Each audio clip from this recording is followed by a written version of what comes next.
En este vídeo vamos a tratar los efectos en Adobe After Effects.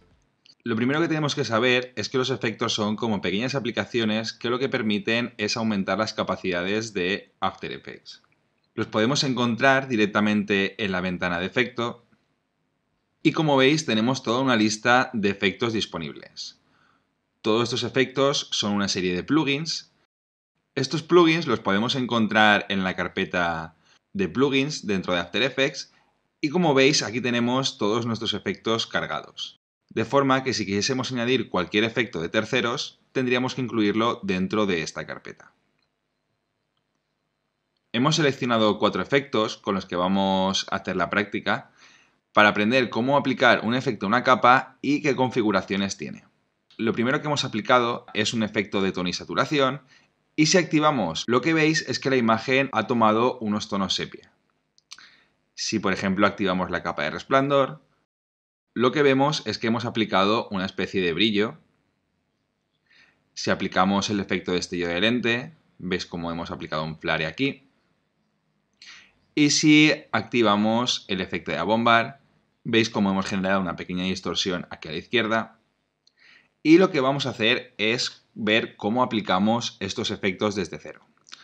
Para ello lo primero que vamos a hacer es crear una nueva composición. Para ello vamos a ir al panel de proyecto, vamos a seleccionar el material de archivo y vamos a arrastrarlo hasta la miniatura de composición que tenga las mismas características que nuestro material de archivo. Como veis, ahora mismo no tenemos ningún tipo de efecto aplicado, pero eso lo vamos a solucionar enseguida. Lo primero que tenemos que hacer es seleccionar la capa, como hemos dicho, si no la tuviésemos seleccionada ya, ir a la pestaña de efecto, corrección de color y buscar el de tono saturación. Como veis, está casi al final. Y lo que vemos es que se ha añadido un efecto al panel de controles de efecto. Este, al igual que los otros efectos, cuenta con una serie de propiedades que las podremos animar a lo largo de nuestra línea de tiempo. Lo primero con lo que nos encontramos es con un control de canales y lo que vamos a definir en este punto es sobre qué canal vamos a actuar. Si estuviese definido en original, actuaríamos sobre todos los colores que son visibles, pero podríamos limitar el control del efecto a cualquiera de estos colores de aquí. Lo siguiente que encontramos es un intervalo de canales y lo podemos configurar a través de esta ruleta que tenemos aquí. Como veis, a medida que vamos dando valor, va cambiando la tonalidad de nuestra imagen. Otra propiedad con la que nos encontramos es la de la saturación y en este punto podemos aumentar o disminuir los niveles de saturación en la imagen. La siguiente propiedad sería la luminosidad, y aquí definiremos qué punto de luminosidad queremos tener en nuestra imagen, algo más clara o algo más oscura. El siguiente parámetro que encontramos es el de colorear y como vais a ver, cuando lo activamos lo que hacemos es aplicarle un color a toda la imagen. Como veis, podemos configurar con qué tipo de tono queremos colorear. Podemos elegir un tono sepia como hemos visto en el ejemplo o podríamos ponerlo, por ejemplo, un verde, un azul, el color que quisiésemos. Tenemos también una propiedad para colorear la saturación en el que podríamos indicar qué grado de saturación queremos que haga. Y por último encontramos la propiedad de colorear la luminosidad. Y como veis, el efecto sería el siguiente. Vamos a cerrar las propiedades de tono y saturación a través del triángulo que tenemos aquí y vamos a aplicar a continuación otro efecto. Vamos a aplicar el efecto de resplandor, que lo tendréis en la ventana de efecto, estilizar, resplandor. Como veis, cuando activamos el efecto de resplandor, lo que estamos provocando en la imagen es que hay un aumento del brillo en las zonas más luminosas o blancas de la imagen.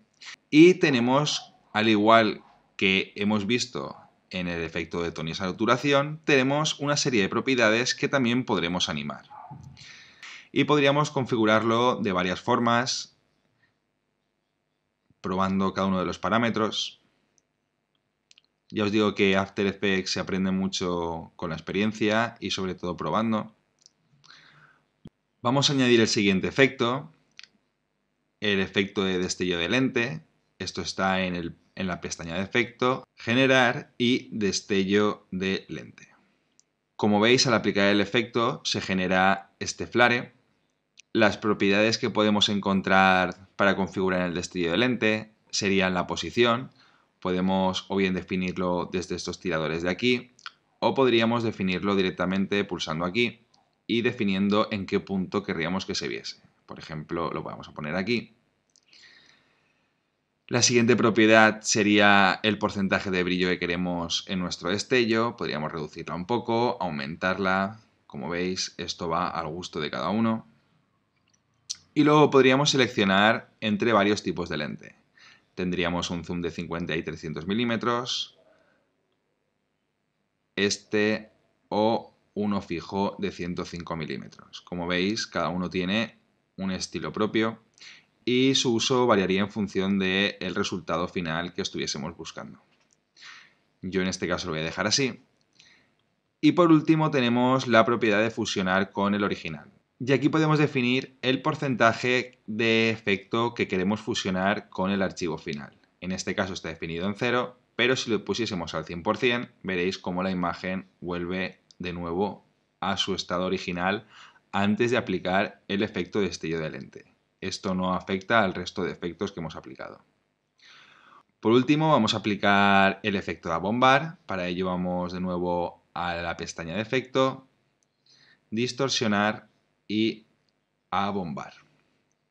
Cuando aplicamos este efecto, lo primero que vemos es básicamente poco. Vemos una circunferencia aquí y debido a que es tan pequeñita no llegamos a apreciar bien el efecto que está generando. Para ello lo primero que vamos a hacer es definir un radio tanto horizontal como vertical mucho mayor. Vamos a definir los radios en 200. Y como veis, ahora podemos apreciar mejor qué tipo de distorsión está generando nuestro efecto. La siguiente propiedad que podríamos animar sería en qué posición está el centro del efecto abombar en nuestra pantalla. Podríamos posicionarla en cualquier punto de la pantalla, como el efecto anterior. Y lo siguiente que nos encontramos es la altura del efecto. Es decir, en qué grado estamos distorsionando nuestra imagen. El siguiente parámetro que encontramos es el de radio de estrechamiento. Y para que veáis cómo trabaja esta propiedad, voy a aumentar todavía más el radio de nuestra deformación. Vamos a aplicar un radio de 400 por 400. Como veis ahora es mucho más grande. Y vamos a ver qué efecto produce el radio de estrechamiento. Ahora mismo está definido en 0 y por eso hay un contraste tan grande entre el principio y el fin de nuestra distorsión, pero en la medida que aumentamos este radio de estrechamiento, vemos cómo el efecto se vuelve mucho más gradual. El siguiente parámetro que podemos animar es el parámetro de suavizar y podemos definir la calidad en baja o en alta. Por último, tenemos una propiedad de posicionamiento donde podemos elegir si posicionar o no todos los bordes en la imagen. Por último, comentaros que tenemos la posibilidad de poder mutear uno a uno los efectos en After Effects. Como veis, si desactivamos la casilla de efecto, lo que sucede es que el efecto queda totalmente desactivado. Podríamos, como bien he dicho, ir deseleccionando uno a uno. O si lo que tenemos es una imagen, por ejemplo, que tuviese muchos efectos, imaginaos que están todos desplegados y, bueno, quiero decir, hubiesen muchos efectos, directamente podemos quitar todos los efectos asociados a la capa desde el definidor de capa de efectos. De esta forma, como veis, ningún efecto estaría actuando sobre nuestra capa.